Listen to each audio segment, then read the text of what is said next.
topic natin, ang una pong topic natin, ang nakalagay po ay don't pet your sin. Amen po. So, pag sinabing pet, usually ito ay mga alaga na hayop. Ito po ay alagang aso, ganyan. At ito po ay minamahal. Amen? Yung mga alaga natin. Pero ang sinasabi niya po dito sa ating nag-aralan, don't pet your sin. So, ibig sabihin niya, huwag mong alagaan ang kasalanan. Huwag mong kasanayan ang kasalanan. Huwag mong inormal o normal na lang sa'yo ang gumawa ng kasalanan. Anyway, tayo po ay mga Kristiyano lahat, halos lahat ang nandito sa gawain na ito. So, alam ko po na ito naman ay hindi talaga natin, ano ba yung kasalanan? No? Hindi naman po tayo pumapatay ng tao, hindi naman po tayo gumagawa ng mga labag sa batas.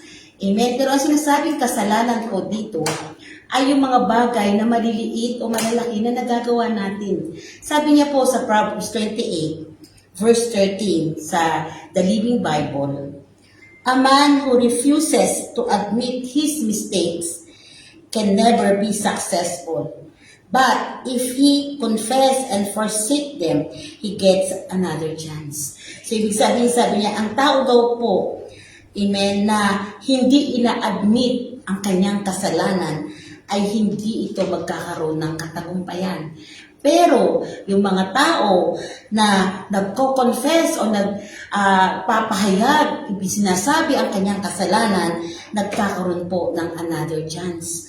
So sabi niya, ang kasalanan ay hindi itinatago at inaalagaan, kundi inaamin at tinatalikuran. Ulitin ko po, sabi niya po, ang kasalanan ay hindi itinatago at inaalagaan, kundi inaamin at tinatalikuran. Ang sabi niya po sa ating una na pinag-aralan ay sin is not something to manage, it's something to out to death. Ang posto po ay nasa Roma chapter 8 verse 13. Ang kasalanan ay hindi siya dapat ang siyang kumontrol po sa atin. Huwag mong kasanayan ang kasalanan ang siyang nagko-control sa atin. Dahil, po, ang mga bagay na to ay patungo sa kamatayan. Kamatayang espiritual. Hindi po ito kamatayan ng pisikal. Hindi tayo pwedeng mamuhay ng hilig ng laman na ginajustify mo ang kasalanan. At ang mali, ano po ba yung mga kasalanan?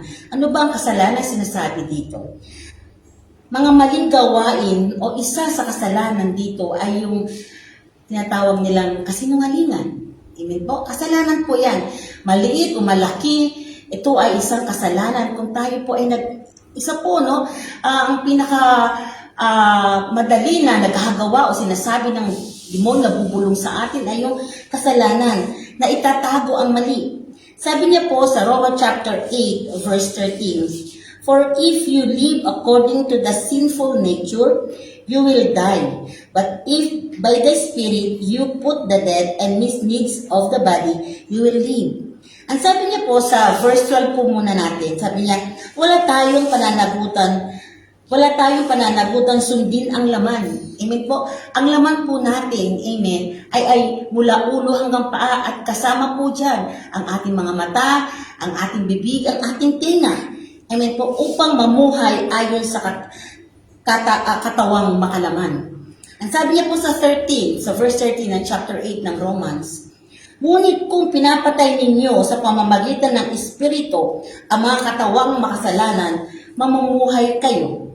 Ang katawan mo, ito ay sinusupil. So, sabi niya, kailangan wag po tayong mamuhay sa kasalanan. Pero kung namumuhay tayo sa Espiritu, ang katawang ito ay mamumuhay.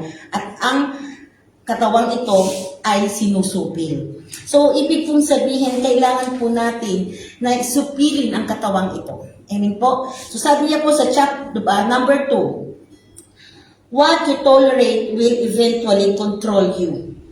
Don't make peace with what Jesus died. Amen po? So sabi, ano pa ang ibig sabihin ng tolerate? Pinapahintulutan mo yung kasalanan. Amen po, na ito ay pagdating ng panahon, sabi niya, siya ang magpokontrol sa'yo. Amen po. So sabi niya, yung tinotolerate mo, yung nakasanayan mo na nakasalanan, ang siyang mismong magkocontrol sa iyo. Ano ba yung mga nakasanayan po natin na kasalanan na naitatago?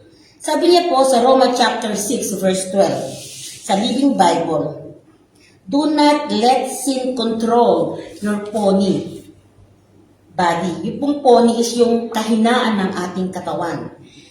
Amen po, sabi niya, any longer, do not give its own sinful desire. Yung kahinaan ng laman o ng ating katawan ay naibibigay natin at ito ay nagiging sanhi ng kasalanan. Amen, yung pagnanasa ng ating katawan. Sa verse 13, sabi niya, do not let any part of your bodies become tools of wickedness. Sabi niya, huwag mong hayaan na ang parte ng katawan mo ay kasangkapan sa kasamaan. Amen po, tayo po ay maraming sangkap o tools. Amen po. Yung bibig po natin, minsan hindi natin nakokontrol, nakakapagsabi tayo ng hindi maganda. O pagbablay natin mga white lies, yan po ay kasalanan pa rin. Huwag mong kasanayan na akala mo na lahat ng maliliit na bagay na kasinungalingan ay normal. Hindi po normal yun, mga kapatid.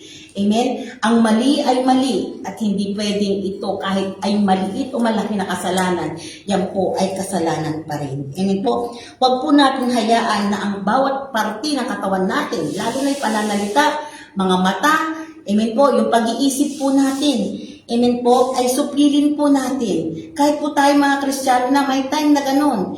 Amen po, hindi po maganda na tayo nagsasalita ng isang bagay na walang katotohanan. Yan po ay sin, yan po ay kasalanan. Amen po, huwag mong pagbigyan ang laman o ang kasalanan. Huwag kang pumayag na alipinin ka ng kasalanan. Makakasanayan mo. Akala mo, okay na lang yun. Huwag po natin isipin na mauunawaan ito ng Diyos. Hindi po mauunawaan ng Diyos kahit ito ay isang maliit na kasalanan. Sabi niya po sa 1 John chapter 3 verse 4, ang bawat nagkakasala ay lumalabag sa kautusan. So wala po siyang sinabi doon na maliit o malaki. Amen po. Okay sa Lord, hindi po. Ang sabi niya, nagkakasala ay lumalabag sa kautusan ng Diyos sapagkat ang kasalanan ay paglabag sa kautusan. Amen po. So, ibig sabihin, lahat ng kasalanan po ay hindi naaayon sa kaulooban at kautusan ng Diyos. Number 3 po, sin does not start big at grows when it feed in secret. Amen po. James chapter 1 verse 14 to 15. Ang kasalanan ay hindi nag-uumpisa sa malaki. Ito ay laging maliit. Pero kung ito ay pinakakain mo, minemeditate mo ito, lalaki at lalaki ang kasalanan na ito. Ito ay simple sin. Or sa maliit, pero ito ay lumalaki kung ito ay pinakakain at itinatago mo. Amen po? Marami pong kasalanan na nakatago. Marami pong kasalanan, akala mo na okay lang yun. Amen po? Pero alam niyo po ba, habang tumatagal, pag tinatago ang kasalanan, mas lumalaki ang pagkakasala natin. Wala po nakakakita sa atin sa mga kasalanan na yan. Tanging ng Diyos. Pero ang sabi niya po, ito pa ay itago mo ng sekreto, yan ay kasalanan pa rin. Alam niyo po, may sinabi po siya sa Luke chapter 12 verse 2. Ano pa sabi niya? Walang natatago na hindi malalantad at walang naililihim na di mabubunyag. Pwede tayong maglihim sa tao. Pero sa Diyos, wala po tayong maitatago. Hindi, ilalantad na niya yan. Maganda, mabuti man, mga kapatid, ito'y ilalantad niya. Alam niyo po, ang puso po natin ay nakikita ng Diyos. At even hindi nakikita ng tao, pero nakikita ng Diyos. Pero alam niyo po, yung discerning spirit, mararamdaman mo yun eh. Amen po, kung tong taong to ay nagsisinungaling, kung yung taong to ay may itinatago. No? And later on, mararamdaman mo yung kung ano talaga yung nasa puso ng tao. Lahat ng mabuti, masama, amen po, kasamaan, no, ini-expose po ng Diyos. At lahat ng malalantad, malaki, maliit, hindi natin maitatago sa mata ng Diyos, even though maitatago sa mata ng tao.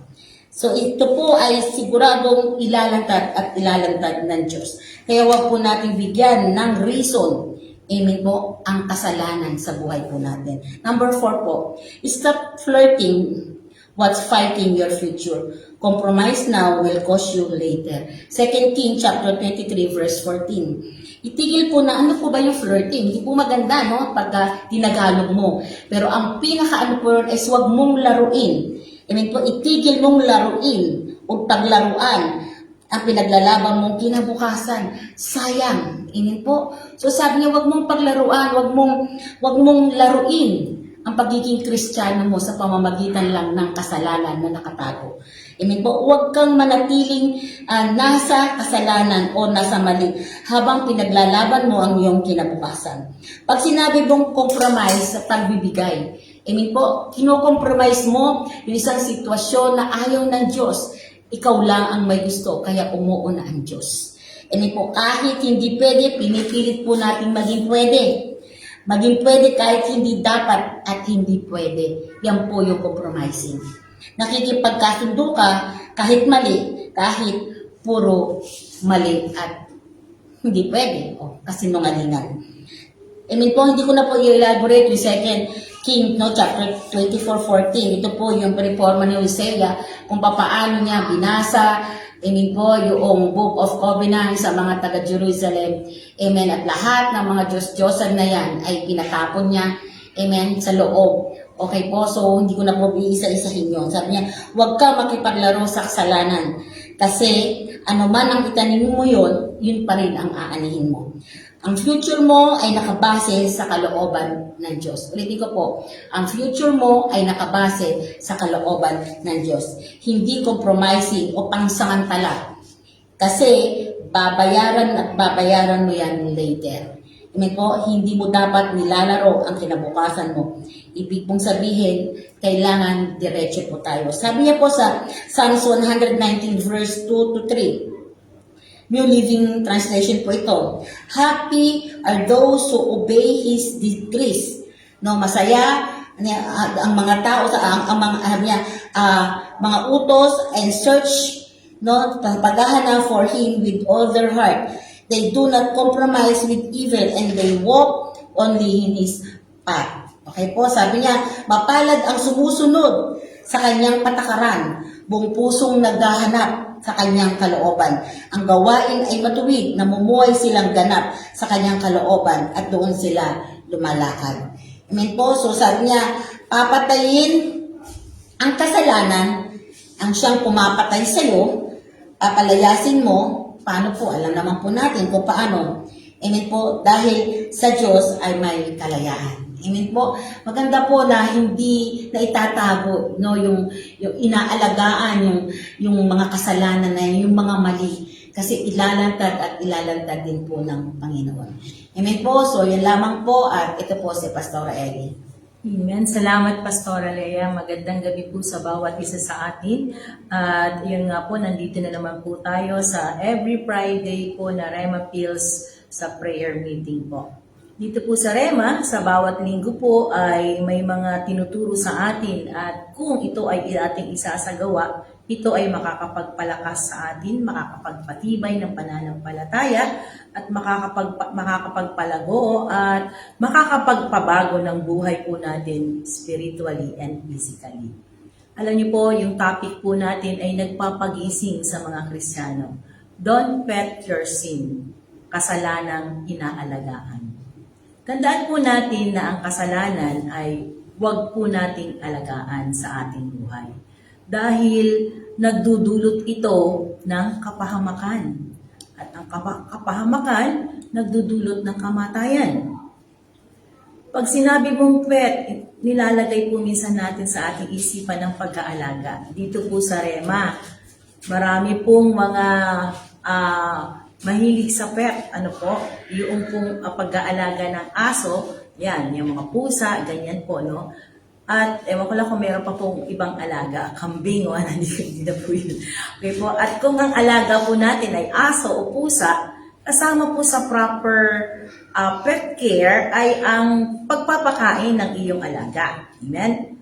Sabi nga a well-fed pet is a happy pet. At kapag masaya ang alaga mo, kaya natural, magiging masaya ka rin. Pero papaano kung ang isang kasalanan ay inaalagaan mo? Lahat tayo ay may pet sin, kasalanang ating binabalik-balikan at inaalagaan mo na hindi mo minsan napapansin dahil nagiging normal na ito sa'yo sa bawat araw. Pwede isa-is itong bisyo na hindi natin matigilan. Nagiging addiction na po ito sa atin. Sample lang sa mga games. Akala natin simpleng laro lang. Libangan pero nagiging kasalanan. Dahil may mga napapabayaan na gawain o oras mo na nasasayang o hindi mo napapansin, nawawalan ka na ng oras sa bawat maghapon. Amen po. So makikita po natin yung addiction, hindi lamang sa mga games. Maraming addiction. Maaring scroller, mag-scroll tayo palagi sa maghapon. Amen po sa Facebook, sa mga Reels, at kung saan pa, hindi po masama yan. Pero minsan, akala natin, amen po sa bawat ginagawa po natin na ganoon, ay napupunta na pala ito sa kasalanan. Dahil sa pagpabaya, ng responsibilidad sa oras. Time is gold, mga kapatid. At nakikita po natin, napakabilis ng araw. At ngayon nga po, kung titignan natin, halos magkakalahati na naman ng buwan itong July. At mamaya camp na natin. Mamaya po ay December na naman. So maaring dito po nangyayari ay mga kasalanang inaalagaan. Alin pa? Maling relasyon. Hindi natin matapos-tapos ang mga maling relasyon na ito paulit-ulit na binabalikan na minsan na ang buhay mo ay yun na, pero kung iti-check natin, mali. Dahil ang relasyon na pinasukan mo ay mali. Minsan dito sa atin, lalo na dito po sa Rema, pinapaalala ngayon sa atin ito. Tingnan natin ang ating relasyon. Tingnan natin ang nabubuo nating pamilya. Kung tama nga ba, naaayon ba ito sa gusto ng Diyos? O dahil sa nandyan na't nakagisnan mo na, amen po, kaya ikaw ay nagpapatuloy na lang, pero maling relasyon. Alin po ba? Ang pag-uugali. May mga galit sa isang tao na minsan po hindi natin ma-let go. Amen po? Minsan po, akala natin normal na, okay na, pero mayroon kang inaalagaan sa loob mo na mayroon ka palang galit. At kung minsan maaalala mo, nandun pa rin. Amen po. Yung pag-uugaling minsan, tamad. Amen po. Isang kasalanan. Minsan, hindi nakakapanalangin. Alam niyo po ba, prayerlessness is sin. Sa bawat araw, kailangan po tayo ay dumudulog sa Panginoon. Nire-review lang po natin ito sa mga sa isang buong linggo na ipinaalala sa atin. Don't pet your sin. Lahat po tayo sometimes wala pong excuse. Sometimes hindi natin nakikita yung sarili natin. Minsan tinitignan lang natin yung iba. Pero tignan mo rin po, lahat po tayo. Meron tayong mga inaalagaan at pabalik-balik din minsan na attitude natin na hindi po natin ito ma-let go. Hindi natin ito matanggal. At ito ay naging kagisnan na o naging araw-araw na nakasama. Sabi nga, araw-araw nating pinapakain ang mga kasalanang ito sa halip na talikuran natin. Kaya naman sa pag-aalaga, lumalaki lang ito ng lumalaki dahil sa inaalagaan natin. Nararamdaman mo na lang na parang normal na lang ito sa'yo. Pero unlike our beloved cat or dog, hindi nagdadala ng ligaya ang pets natin. Takot, lungkot, frustration, kawalan ng pananampalataya at pagkasira ng buhay ang dulot ng mga ito sa pag-aalaga mo sa kasalanan. Paano natin ididil ang pet sin sa buhay po natin? Maaaring pilit natin silang nilalabanan sa magitan po ng ating lakas, pero hindi sapat ang ating lakas upang labanan ng tukso sa sarili nating kakayahan. tanging sa tulong lamang ng ating Diyos, may pag-asa tayong talunin ito. Alam ni Jesus kung gaano katindi ang temptation sa mundo. 40 days and 40 nights siyang sinubukan, nag-ayuno, nanalangin. Siya ay sinubukan pagkatapos nito. Siya ay tinukso ni Satanas sa sinukso ng kaaway po sa disyerto. Sa Matthew chapter 4 verse 1 to 11, ating po basahin yun. Doon niyo po natin makikita ito. Pero napagtagumpayan niya ang lahat ng hinarap ng tukso ng dyablo. At dahil dito, siya ay perfect helper natin laban sa kasalanan. Mahirap talikuran ang kasalanan, lalo na kung nagiging bahagi na ito ng pang-araw-araw na buhay mo. Pero hindi ito imposible, mga kapatid. Huwag tayong matakot na ilapit kay Jesus ang ating mga inaalagaang kasalanan. Let us confess to God. May mga inaalagaan tayong kasalanan na akala natin dahil sa normal nang ginagawa natin o araw-araw na yan, amen po, ay hindi natin alam na ito pa rin pala ay kasalanan. Humingi tayo ng tawad sa Panginoon para labanan ito. Sabi nga niya sa 1 John 1:9, kung ipinapahayag natin ang ating mga kasalanan, maaasahan nating ipapatawad sa atin ng Diyos ang mga ito at lilinisin tayo sa lahat ng ating kasamaan sapagkat siya ay matuwid. Tulad din ng binasa kanina ni Pastora Lea sa Proverbs 28:13, ang nagkukubli ng kanyang sala ay hindi mapapabuti. Ngunit kakahabagan ng Diyos ang nagbabalik loob at nagsisisi. Mga kapatid, yes, ang Diyos po ay nag-e-expose. Ang Diyos po ay mahal tayo, kaya tinutuwid niya po tayo. At ipinakikita niya ang tamang disiplina para sa atin dahil mahal niya tayo. Maraming mga tinatagong kasalanan, amen po, o maraming mga kasalanang nagiging normal. Pero let us check now, amen po, dahil kailangan natin i-confess ito, sabihin sa Panginoon. Sa Ephesians chapter 4, verse 1, Kaya't ako na isang bilanggo dahil sa Panginoon, sabi po ng Apostol Pablo, ay namamanig sa inyo na mamuhay kayo gaya ng nararapat sa mga tinawag ng Diyos. Amen? Sa Psalms chapter 66 verse 18, kung sa kasalanan ako'y magpapatuloy o magtutuloy, di ako diringgin ng ating Panginoon. Mga kapatid, marami tayong mga panalangin na minsan hindi po naririnig ng ating Panginoong Diyos dahil may gusto pong ipaalala sa atin. May gusto pong tanggalin sa atin na kinakailangan yung kala mo ay nagiging bahagi na ng buhay mo, nagiging normal na, akala mo ayos lang, okay lang, pero hindi po pala. Amen po. Na maaaring sa relasyon, sa pag-uugali, amin po, ay pinipilit natin i-compromise lang, mga bisyo, addiction, amin po, o mga pag-uugali hindi naaayon sa ating Panginoon. Kung titignan po natin si David, amen po, tinignan niya lang si Bathsheba. Amen po. Sana doon ay natapos, pero inalagaan niya yung kanyang pagnanasa. Hindi lamang yon, nagkaroon siya ng pagnanasa, nagkaroon siya ng lust of the flesh, hindi lamang yon, ano po nangyari? Pinapatay niya pa, amen po, yung asawa ni Bathsheba si Urias. At hindi doon natatapos, kamatayan, amen po ang ginawa niya.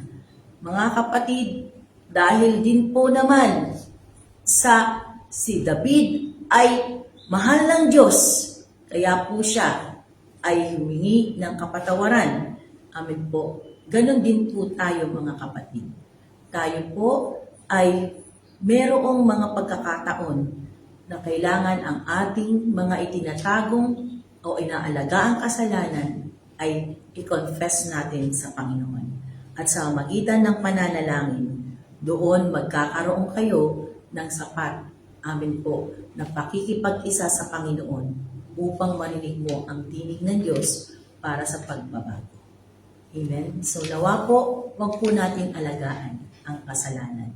I-confess natin sa ating Panginoon. Amen? Tayo po ay magpuri at manalangin. Praise the Lord. Hallelujah. Kami po'y lumalapit na may pusong dalisay ang nais po namin sa amin pong patuloy na paglapit o Diyos. Hallelujah. Praise you, Jesus. Hallelujah. Thank you, Lord. Pusong dalisay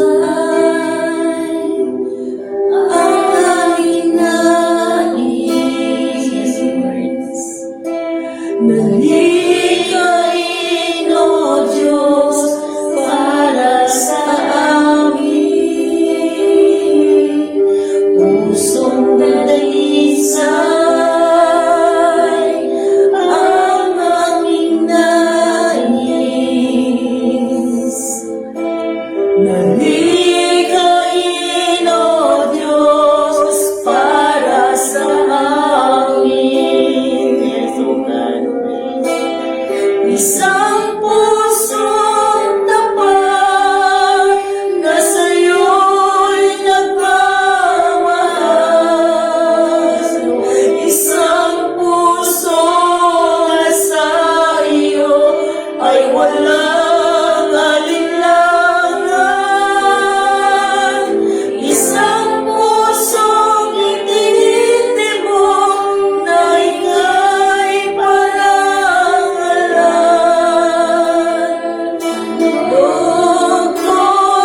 salamat po, Panginoon. Isang pusong tapat, Panginoon, ang nais po namin sa pagdulog namin sa iyo, O Diyos. Hallelujah. Salamat dahil patuloy niyo kaming tinuturuan. Yes, Lord. Na hindi kami manahan, O Diyos, sa mga inaalagaang kasalanan. Yes, Lord. Maraming salamat po, O Diyos, dahil patuloy mo kaming minamahal, kinokorek, O Lord God, at patuloy niyo po kami dinidisiplina dahil ang nais ninyong datnan ng ninyo sa inyong mga anak, hallelujah, ay may kalinisan, O Diyos. Yes, Lord. Maraming salamat po, Panginoon. Patuloy po kaming dumudulog sa iyo sa pangalan po ng iyong anak na si Jesus, ang aming bansang Pilipinas. Nakikita niyo po ang kalagayan ngayon, Panginoon. Sinusuway namin anumang klase ng mga bagyo na siyang dumarating, na siyang ginagawa mo para sa pangalan ni Jesus, trahedya. Sinusuway namin ito, pinapalayas namin ito sa pangalan ni Jesus. Ano mga kalamidad ay na siyang makakasira sa bansang Pilipinas, ay sinusuway namin ito, pinapalayas namin ito sa pangalan ni Jesus. Panginoon, nagpapakawala kami, deklara ng good weather, Lord God, sa bansang Pilipinas, Panginoon. Panginoon, maraming salamat dahil patuloy mo binibigyan ng katalinuhan ng aming mga namumuno, O Diyos. Sa bawat departamento, Panginoon, O Diyos, ng aming bansang Pilipinas, O God, sa pamumuno ng aming presidente, O Lord God. At Lord, patuloy niyo rin po silang ayusin po na magkaroon walang pagmamahal sa isa't isa. Sa pangalan ni Jesus ay sinusuway namin. Lahat ng mga korupsyon ay sinusuway namin sa pangalan ni Jesus. Lord, patuloy namin pinakakawalan ng katapatan sa paglilingkod, Panginoon, sa iyong bansa, O Diyos. Lord, bigyan niyo rin po sila, Panginoon, ng patuloy na malasakit, Panginoon, sa iyong bansa, Panginoon. Hindi lamang, Panginoon, sila ay nasa posisyon, Panginoon, kundi ilagay niyo sa kanilang puso, Panginoon, na magkaroon, Father God, ng pagmamahal sa mga tao sa bansang Pilipinas, Panginoon. Na magkaroon ng kaayusan ito, O Diyos, sa pangalan po ng iyong anak na si Jesus. Lord, na mapaunlad, Panginoon, ang aming bansang Pilipinas, Panginoon. Lord, tinataas din po namin, O Diyos, ang mamamayang Pilipino, O Diyos. Sinusuway namin ang namang klase na sakit at karamdaman sa pangalan ni Jesus, ang kawalan, kasalatan, sa pangalan ni Jesus ay sinusuway namin ang anumang klase ng addiksyon, bisyo, sa pangalan ni Jesus ay sinusuway namin anumang klase ng paninira mo sa sa bansang Pilipinas at sa mamamayang Pilipino ay sinusuway namin ito sa pangalan ni Jesus. Patuloy namin pinapalayas false religion, false doctrine sa pangalan ni Jesus. At patuloy kami nagpapakawala, Panginoon, ng salvation, shame, and repentance, O Lord God. Na ang Panginoong Jesus, ang aming tagapagligtas, maghari, Panginoon, sa puso ng bawat isa, Panginoon. Hanapin, Panginoon, O Diyos. Dahil sinabi, Panginoon, kung kami marunong lamang, Panginoon, hanapin ang iyong mukha, magpakumbaba, Father, that if my people shall humble themselves and pray. Lord, sa you healed our land, O Lord. Kaya, Panginoon, maraming salamat po, O Diyos. Nagpapakawala rin kami ng kapayapaan, Panginoon. Nagpapakawala kami, Panginoon, prosperity, O Lord God, sa bansang Pilipinas, Panginoon. Patuloy niyong pakialaman, ayusin ng bansang Pilipinas, ang mamayang Pilipino, at maghari ka, Panginoong Jesus, sa bansang Pilipinas, O God. In Jesus' name. Panginoon, tinataas din po namin, Panginoon, everyday Bible study namin dito sa Rema Philippines. Maraming salamat po sa mga kapastoral namin na patuloy na nagbibigay, Panginoon, ng iyong mensahe. Bless them, O God. We declare blessing, anointing, O Lord God, and protection, O God, in Jesus' name, O Lord. Panginoon, patuloy niyo pa rin po, Father God, hallelujah. Bigyan sila ng katalinuhan, revelation na nanggagaling sa iyo sa bawat sasambitin ng kanilang bibig at ituturo, Panginoon. O Diyos, ay magsilbing encouragement, equipment, mag-equip sa aming spiritual, Panginoon, na pamumuhay, O God, mapalago, mapalakas, Panginoon, sa pangalan po ng iyong anak na si Jesus, O God, ang bawat makikinig, O Lord.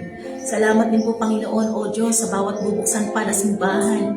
Lord, kung saan mo kami tinalaga, Panginoon, sa bawat sulok ng Bansang Pilipinas, from the north, south, east, west, O Lord God, dalhin niyo po ang aming pangyapak, O God, sa mga bubuksan pang mga simbahan at salamat sa mga pangangailangan sa pagbubukas na ito. Maraming salamat din sa mga kaluluwang pinagkatiwala ninyo sa bawat isa sa amin, O Diyos. Sa pangalan po na yung anak mo si Jesus. At maraming salamat din sa mga kapatiran namin na nasa abroad, Panginoon. Lord, sinabi mo, you bless us, O Lord God, sa labas at loob ng aming bansa, Panginoon. Ingatan niyo rin po ang kanilang mga pamilya na naiwanan dito sa Pilipinas, O God. Lord, patuloy niyo rin po silang ilagay sa puso nila, Panginoon, na nandun sila for your purpose, O Lord God. Give them, Father God, protection, wisdom, and knowledge, O God. At ma-spread nila, Panginoon, ang iyong salita, Father God. At hallelujah, gayon din yung longing na pag-iwan nila dito sa pamilya nila, Panginoon, hayaan niyo, Father God, yung pag-ibig na nagmumula sa iyo, Panginoon, walang distance, O Lord God, sa love and prayers, O God, na binibigay niyo po sa amin. Maraming salamat po, Panginoon. Ingatan niyo po kami, ang bawat isa, O God. Hallelujah. Dito po sa Rema, Panginoon. Ito pong aming samot dalangin sa pangalan ni Jesus. Amen. Yes, Lord. Salamat, Panginoon, sa gabi nito. Salamat, Lord, sa bawat isa sa amin, O God. Hayaan mo, O God, na ang panalangin namin ay umabot sa iyong trono. Lord, tinataas po namin, O God, ang aming senior pastor. Patuloy mo siyang alagaan, Panginoon. Patuloy mo siyang bigyan ng kalakasan na nagmumula sa iyo, O God. Ganit din po, Panginoon, ang kanyang mga kapatid. Patuloy mong iligtas, Panginoon, sa masilagda ko pumaroon ang pag-iingat na nagmumula sa iyo. Sinatas din po namin ang leadership, O God, ng Rema. Patuloy mong i-unite, patuloy mong iayos, Panginoon. Patuloy mong ibigay ang wisdom and knowledge, Lord, kung paano iayos, Panginoon, ang mga patakaran rules, Panginoon, O God, ng aming simbahan. Bigyan mo sa kanila, Panginoon, yung pusong mapagkumbaba, Panginoon. Lord, hayaan mo na ikaw ang siya pumamagitan palagi, O God, sa mga leaders namin. Ipaalala sa kanila, Panginoon, O God, na yung tungkulin nila sa iyo, Panginoon, O God, at sa nasasakupan nila. Hindi po tinatas namin ang mga workers, sa mga pastors, O God, ang mga miyembro, ang bawat simbahan, Panginoon, ng Rema, ang bawat nakikinig ngayon. Nakikita mo yung needs nila, Panginoon. Nakikita yung needs mo, needs namin, Panginoon. Patuloy mo, ikaw ang siyang humawak. Lord, ang mga workers namin, mga pastors, O God, hayaan mong ibigay sa kanila, Panginoon, yung lakas, physical at spiritual, O God. Yung time, Panginoon, na nagdadoubt, O God. Yung time, Panginoon, na nagsipot, nahihirapan sila. Ikaw yung kanlungan nila, Panginoon. Ikaw yung joy nila, Panginoon. Bigay mo sa kanila yung mga needs nila, O God. Nakikita mo yung pangangailangan ng mga workers namin, Panginoon. Lord, yung mga pastors namin, yung bawat miyembro, Panginoon, yung mga nagmi-ministry, Panginoon, ilagay niyo pa mo sa puso namin ang enthusiasm na paglilikod. Paalala mo yung mga kaluluwa na pinagkatiwala mo sa bawat isa sa amin, Panginoon. Lord, dalangin po namin din ang aming mga workers, O God, mga pastors, din po mga miyembro, Panginoon, ng bawat simbahan. Bigay mo yung pangangailangan nila, yung mga rentals, Lord, yung mga allowances, Panginoon. Hayaan mo na ikaw yung God, the provider namin, na naniniwala kami, Panginoon, na hindi mo kami iniiwan, hindi mo nga kami pinabayaan, Lord. Salamat kasi hindi mo kami pinapatulan, Panginoon. At ganun din po, Lord, tinataas namin sa iyo, O God. Yung family, Lord, ng mga workers na full-time. Hawakan mo, Panginoon. Abutin mo mga pangangailangan ng pamilya, O God. Lord, ipakilala mo, Lord, na ikaw ang Diyos, O God, na nandun yung pabor mo sa mga lingkod mo, Panginoon, O God, na in-offer nila yung kanilang pamilya. Lord, salamat. Patuloy mo kami na patatagin. Patuloy mo kami pagbuklodin, Panginoon, O God, dito sa Rema. Hayaan mo, O God, na ito dadating na camping. O God, ngayon pa lang, i-prepare mo na ang bawat espiritu namin. O God, nawasak namin ang paghadlang mo sa tanan, sa pangalan ni Jesus, sa lahat ng mga gawain mo, sa paghadlang mo sa aming camping, ay hindi namin ito pinapaitulutan sa pangalan ni Jesus. In Jesus' name. At Lord, nagpapakawala kami, Panginoon, ng pag-aayos. Panginoon, O God, magmula, O God, sa senior pastor namin, sa mga gagamitin mo, sa mga lalo sa mga aatin. Ngayon pa lang ay hayaan mong ang Espiritu nila, Lord, ay ihanda mo, Panginoon. Ikaw ang siyang manguna, Panginoon, sa aming darating na camping. Sa lahat ng mga pangangailangan namin, Panginoon, ikaw ang siyang magbibigay sa amin, Lord. Salamat, Panginoon. Dalangin namin ito at alam namin, Panginoon, na kasama ka namin sa lahat ng laban namin, Panginoon. Sa lahat, Panginoon, ng ginagawa ng bawat isa. Nakikita mo, Lord, yung puso namin. Nakikita mo yung puso, Panginoon, ng bawat isa sa amin. At alam ko, O God, kasama ka namin. Maraming salamat, Ama. Dalangin namin ito at tinataas namin ito. At Lord, salamat, Panginoon, at lahat ng amin na panalangin. Alam namin ito, Lord, sinagot mo na at inaangkin namin ito. Sa pangalan ni Jesus. Amen. Tayo po'y muling magpuri sa ating Panginoon. Sa iyo kami lumalapit, O Diyos. Sa iyo'y lumalapit.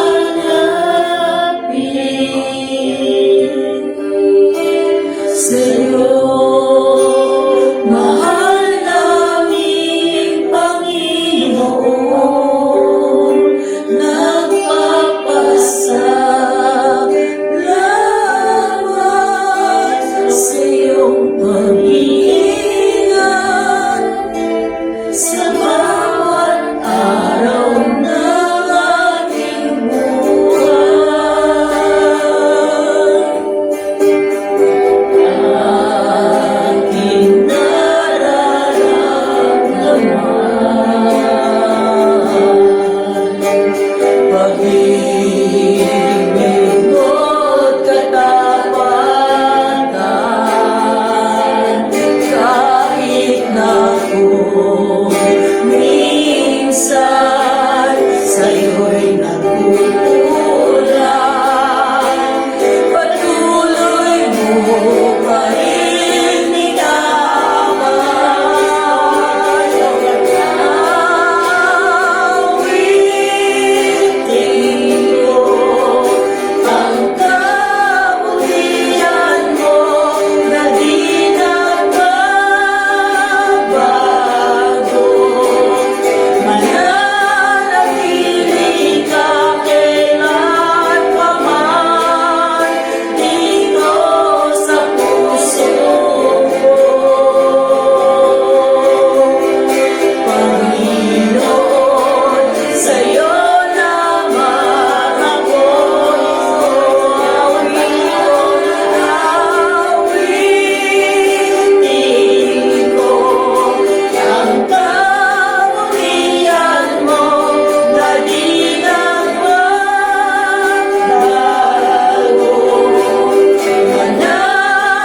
Mananatili ka kailanpaman dito sa puso ko.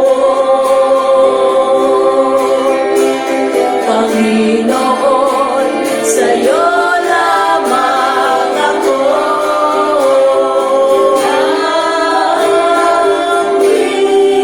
awitin ko ang kabutihan mo na di nagbabago. Mananatili ka kailanpaman dito sa puso ko. Panginoon, sa'yo lamang ako. Panginoon, sa'yo lamang ako. Praise your name, Lord. Siya nga po, Panginoon. Maraming salamat po, O Diyos, sa amin pong mga napanalangin, Panginoon, na tunay nga, O Diyos, sinabi mo kung kami ay mananalangin, manalig kami na natanggap na namin iyon at matatanggap nga namin. Kaya nga, Panginoon, salamat po, O Diyos, ngayon pa lang, inaangkin na po namin ang kasagutan ng aming mga napanalangin. Patuloy po kami nagpupuri at nagpapasalamat. Ikaw ang mapadakila, maparangalan, O Diyos, at maitaas. Ito pong aming samot dalangin sa pangalan po ng iyong anak na si Jesus. Ang lahat po ng anak ng Diyos ay magsabi lang, Amen. Salamat po. Praise God po. Magandang gabi po. Pili po, ingat po kayo, God bless.